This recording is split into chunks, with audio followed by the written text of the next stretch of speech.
You know what I don't understand?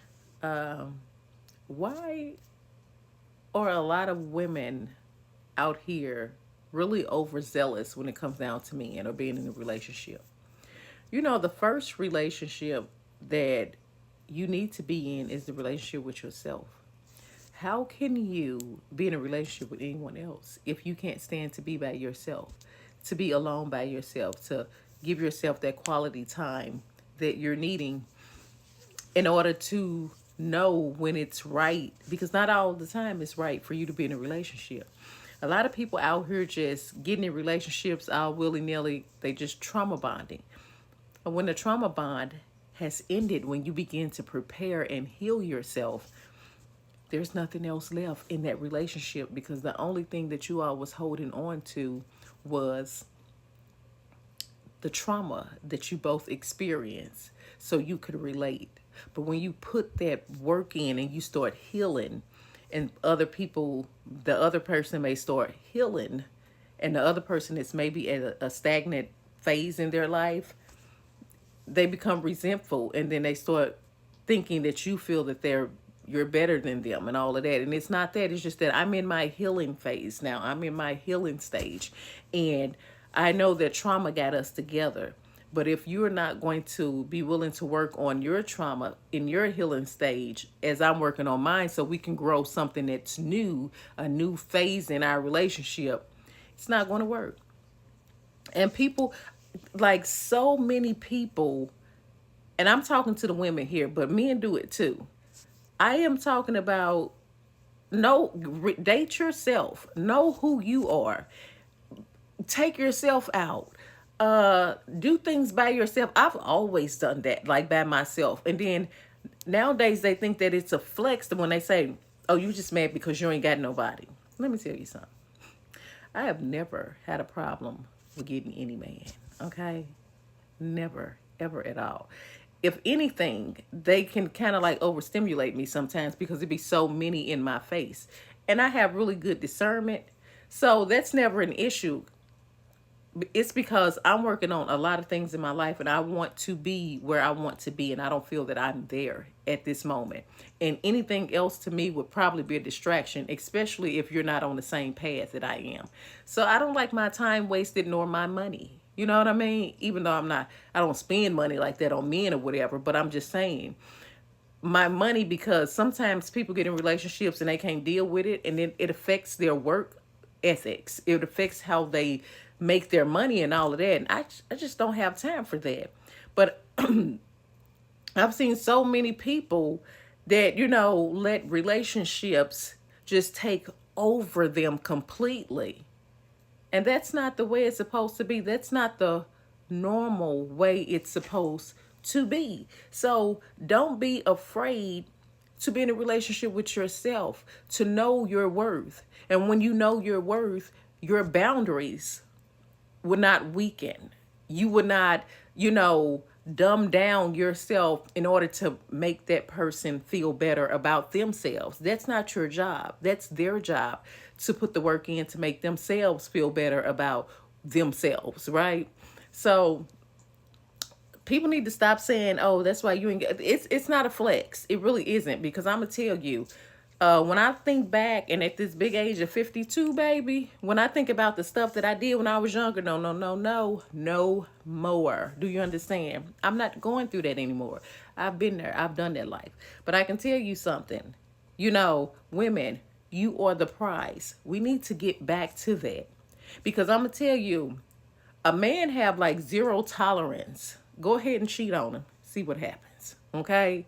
He's not going to be so um, willing to take you back or whatever. And he probably will never forget. And that's different folks for different strokes, different men or whatever. But the majority, that's what I'm saying. So sometimes you got to be selfish because you've always been selfless. You didn't, you wasn't born with anyone unless you're a twin or a triplet. And when you leave this earth, you're going to go alone. So being alone, it's not that. Sometimes it's a reset that we need to have. You need to have a reset, and stop telling these men about all of this trauma that you've been through with other men, because now you give them the blueprint on how to treat you, right?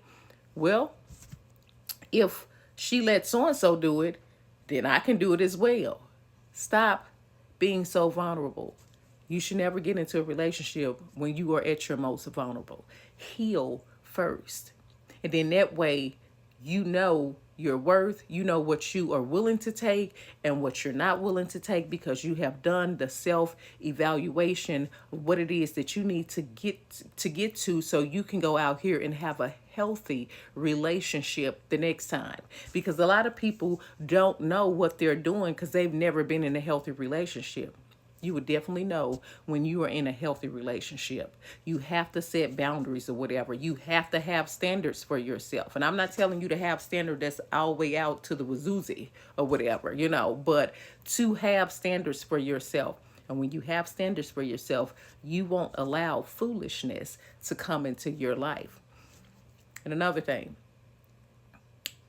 women, stop going back and forth with one another about you the baddest and this, that, and other. Men don't care. They don't care how you look. They are kind of simple when you look at it or whatever. But they will go after whatever. You don't gotta have the biggest butt, none of that. None of that matters. So get that out of your head. Get that out of your head, because I know a whole lot of women that don't have the best body and may not be the most prettiest or whatever, but is happily married or whatever, and that man don't play about her. Okay, they don't play about her. So once you you give the blueprint on how you need to be treated in order for this to go somewhere else, usually they will follow along, because you got to set that standard and know that you are the prize. We are not meant or built to be hunters. That is the man job, right? We don't do that. If that man want to go, let him go. Because if he can go that quickly, he was never yours. If someone else can come into your relationship and take that man from you, he was never yours. Gladly let him go. Stand aside from the door, okay? And let him go. And say yes to yourself. Say yes to yourself. I tell my girls, my kids, even my son, this all the time. How are you going to be great or good for someone when you're not good for yourself? You know what I mean? You have to take care of self first. So it's self-preservation. You come first. You can't be good to nobody, no one, until you're good. And you have to be able to acknowledge that you may not be good. You may not be strong enough for this relationship, but it's okay, because other relationships come. Maybe God is just trying to tell you, I need that one-on-one time so I can get you together, sister, brother, or whatever. So you can have all of the things that you have prayed for, that you have wanted, that you have strived for. And stop just picking anything because it's quality versus quantity. But I just thought that I would come on here and share my 2 cents, because these are the things that I have been hearing and people have been saying, and they really think it's a flex, but it's not. It really is not. So people, women, learn how to be by yourself. It's okay. You may meet the person that you need to meet. He may not even be in your city, okay? Travel. Be open-minded. But take care of self first, okay? I don't have too much to say. That's all I wanted to say. That's it. And like I said, I don't usually do this. I don't know if I said it before, but I just think that it needed to be said. So that's it. That's my 2 cents. That's it. That's all, y'all, okay? I'll see y'all again very soon.